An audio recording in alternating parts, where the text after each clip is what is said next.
Hello, everyone, and welcome back to Learning English from Podcast. I'm Laura, and I'm thrilled to have you here today. And I'm Mark. Thanks so much for joining us again. We're here to help you improve your English through natural, everyday conversations. That's right. And if you're enjoying our podcast, please give us a like and subscribe. It really helps us reach more English learners around the world. So, Laura, what's our topic for today? Please tell me it's not something complicated like advanced grammar. Don't worry, Mark. Today we're talking about something practical that everyone deals with: money and budgeting. Oh, great. That's actually scarier than grammar for me. I'm terrible with money. You're not alone, but that's exactly why we're covering this topic. Today we'll learn how to talk about spending, saving, and managing your finances in English. That sounds really useful. I always struggle to find the right words when I talk about money. Words like expenses, income, and budget always confuse me. Perfect. Then this episode is made for you and for all our listeners. We'll practice real English phrases you can use in daily life, from going shopping to planning your future. Let's begin with something simple: how we spend money every single day. Okay, that sounds easy enough, like buying coffee in the morning. Exactly. When you buy that morning coffee, you can say, "I spend about $3 on coffee every morning." It's a simple way to talk about daily expenses. So I use spend on to describe what I buy. Like I spend $5 on lunch, or I spend $20 on transport each week. Perfect examples. And if someone asks you about your spending habits, you can say, "I try to watch my spending," or "I'm careful with my money." Watch my spending. That's a good phrase. I definitely need to watch my spending when I walk past a bakery. Me too. Those croissants are so tempting. Now, let's talk about how you pay for things. You can say, "I usually pay in cash," or "I prefer to pay by card." I almost always pay by card these days. It's more convenient, but sometimes I lose track of how much I'm spending. That's a common problem.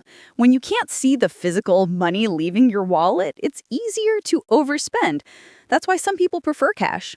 They can see exactly how much they have left. That makes sense. So if I want to control my spending better, maybe I should use cash more often? That's one strategy. You can also check your bank app regularly. You might say, "I check my balance every day," or "I keep track of my expenses." Keep track of my expenses. I like that phrase. That sounds responsible. Now let's move to a bigger topic: your monthly budget. Okay, so budget means how much money I plan to spend, right? Exactly. You can say, "My monthly budget is $1,500, or "I set a budget for groceries and bills." So setting a budget means making a plan for your money? That's right. And once you have a budget, you want to follow it. You can say, "I try to stick to my budget," or "I stay within my budget." What if I spend more than I planned? How do I say that? You can say, "I went over budget this month," or "I exceeded my budget."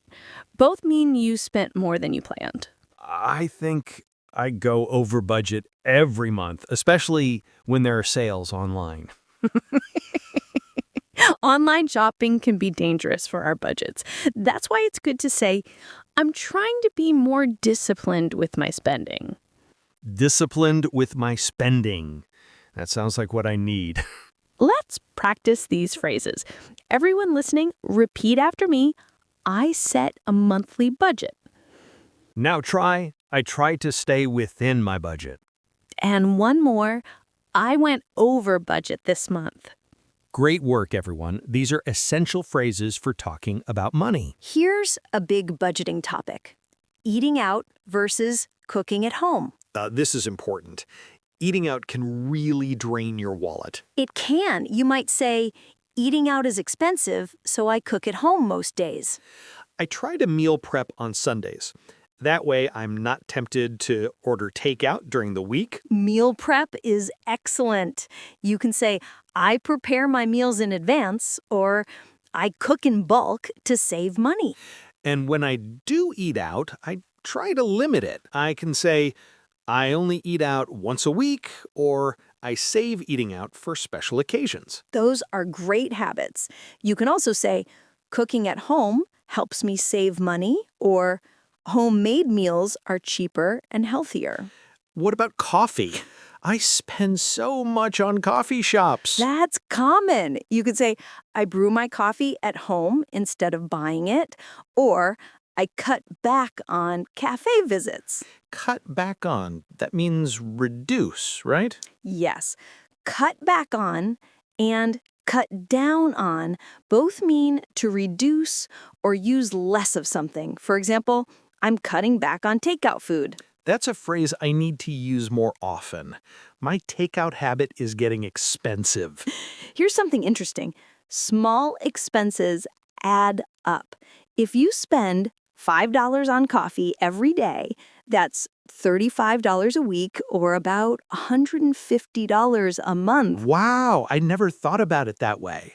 Those small purchases really add up. Exactly. You can say it adds up over time, or small expenses can become big costs. Let's practice. Everyone repeat, I'm cutting back on eating out. Now try, cooking at home helps me save money. Great job. These habits can make a big difference in your budget. Mark, how do you feel about discussing money with friends or family? Honestly, it can be awkward. I never know what to say. You're not alone. Money can be a sensitive topic. But sometimes we need to discuss it, especially when splitting bills or planning group activities. Right, like when we go out for dinner with friends? Exactly. In those situations, you can say, let's split the bill, or shall we divide it equally? Split the bill. That's a common one. What if one person paid and I need to pay them back? You can ask, how much do I owe you? Or say, I'll transfer the money to you. And if we want to share costs equally, I can say, let's go halves, or let's split it 50-50. Perfect. Now, what about when someone treats you? That means they pay for you. Oh, like when my friend paid for my lunch last week. Exactly.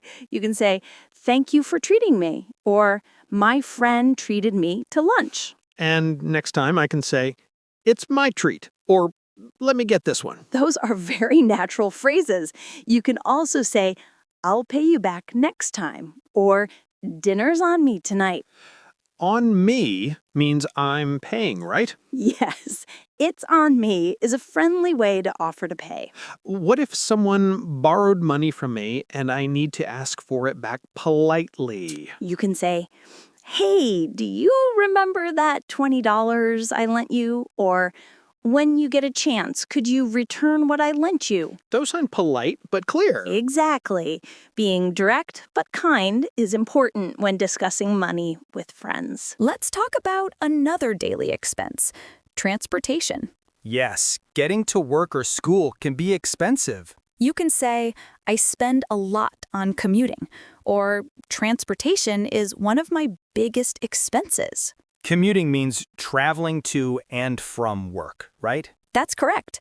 You might say, I commute by train, or my commute costs about $50 a week. What are some ways to save money on transportation? Great question. You can say, I carpool with coworkers, or I take public transportation instead of driving. Carpooling means sharing rides, right? That saves gas money. Exactly. You can also say, I bike to work when the weather is nice, or I walk if the distance isn't too far. Those options are free and good for your health, too. Absolutely. Some people also say, I work from home to save on transportation costs, or I live close to my workplace. What about gas prices? They keep going up. You can say, gas prices are rising, or fuel costs are getting higher. And if I want to save on gas, I can say, I'm driving less, or I'm combining errands to save gas. Those are smart strategies. Every little saving helps with your budget. Now, let's talk about the other side of the equation, earning money. Okay, but this can be sensitive. How do I talk about my job and salary politely? Good question. When meeting someone new, you can ask, what do you do? Or what kind of work do you do? Those are safer than asking about salary directly. Exactly. If you want to describe your income, you can say, I earn or I make. For example, I earn $3,000 a month. So earn and make are interchangeable when talking about income. Yes, you can say, I make a decent living, or I earn enough to cover my expenses. What about side jobs? A lot of people have extra income sources now. That's true. You can say, I have a side hustle, or I do freelance work on the weekends. Side hustle. That's a popular phrase. What exactly does it mean? A side hustle is extra work you do outside your main job to earn additional income. For example, I tutor students as a side hustle. I see. So I could say, I sell handmade crafts as a side hustle, or I deliver food in my free time. Perfect examples.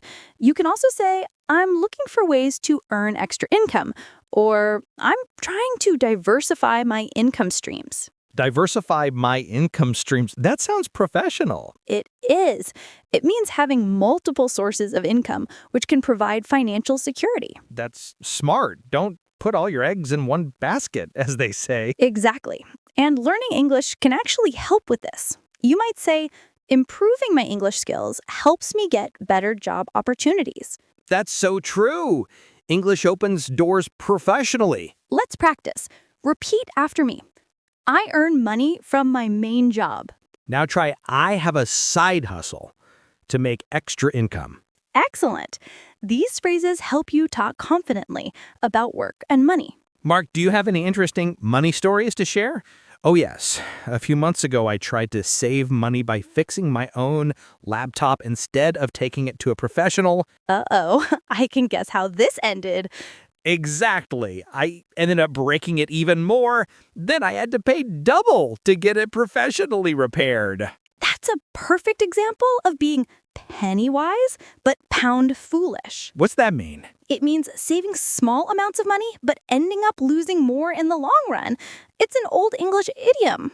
That describes my laptop situation perfectly. Do you have a money story, Laura? I do. Last year, I bought a gym membership because it was on sale. It seemed like a great deal at the time. But you didn't use it much. Exactly. I only went 3 times, so even though it was discounted, it was still a waste of money. That's a common mistake. How would you describe that experience? I'd say it was an expensive lesson, or it taught me to think before making commitments. Those are good ways to talk about mistakes without sounding too negative. Exactly. Everyone makes money mistakes. The important thing is to learn from them. You can say, it was a learning experience, or now I know better. I like that positive attitude. Our listeners probably have their own stories too. Definitely. If you're listening, share your money stories in the comments. We'd love to hear them. Let's talk about something fun, how to enjoy weekends without spending too much. Oh, I love this topic. Having fun doesn't have to be expensive. Exactly. You can say, I plan budget-friendly activities, or I look for free events in my area. What are some examples? Well, you might say, I have a picnic in the park, or I visit free museums on community days. Those are great ideas. I also enjoy hiking, which doesn't cost anything. Perfect. You can say, I enjoy activities that don't cost money, or I find free ways to have fun. What about staying home? Sometimes that's the best budget option. Absolutely. You can say, I'm having a low-key weekend, which means relaxed and inexpensive. Low-key, I like that term. It sounds casual and cool. Many of life's best pleasures are free. Watching the sunrise, reading a book from the library, having a conversation with a friend. That's beautiful. You can say the best things in life are free. Exactly. And you can express this by saying, I appreciate simple pleasures, or I enjoy the little things. This reminds me that happiness isn't about how much you spend. That's such an important lesson.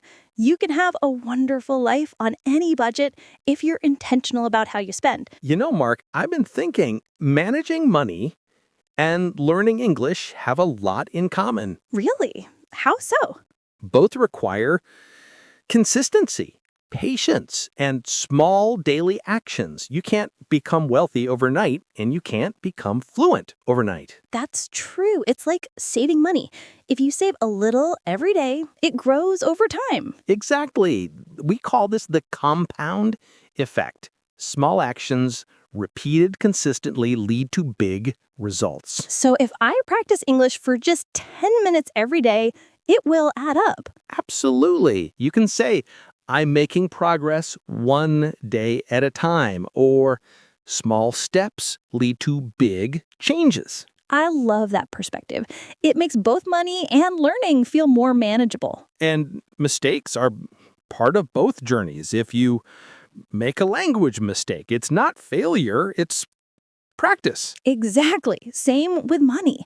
If you overspend one month, you learn and adjust for next month. Exactly. You could say, I'm learning from my mistakes, or I'm improving gradually. Let's share some phrases for a healthy money mindset. How about, I'm in control of my finances? Good one. Also, I make smart money decisions, and I'm building financial security. Those sound empowering. What about for learning? I'm committed to improving my English. Perfect. And I practice consistently, or I celebrate small wins. Everyone listening, remember this. Even learning one new phrase today is progress. And making one small positive change with your money can change your future. Before we wrap up, let's highlight 3 essential money phrases from today. Great idea. First phrase, budget. It means your plan for spending and saving. A synonym is financial plan. Example sentence is, I create a monthly budget to track my income and expenses. Perfect. Let's practice these together. Everyone repeat. I follow my budget carefully. Now try, I'm saving up for my future. And one more. I'm cutting back on impulse purchases. Excellent work, everyone. These phrases will help you talk confidently about money in English. Mark, we've covered so much today, from daily spending to saving, from work income to enjoying life on a budget. It's been a great conversation, and I hope our listeners feel more confident talking about money in English now. Remember, managing money well is a skill, and so is speaking English. Both improve with practice. And both can open new opportunities in your life. If you enjoyed this episode, please subscribe to Learning English from Podcast. We have many more practical lessons coming your way. And leave a comment below. Tell us, what's one money phrase you learned today that you'll start using? We love hearing from you. Your engagement helps us create better content. Take care of your words, your money, and your dreams. Because every small positive action today creates a better tomorrow. One English phrase at a time. One smart money decision at a time. Thank you for listening, and we'll see you in the next episode of Learning English from Podcast. Keep learning, keep growing, and keep believing in yourself.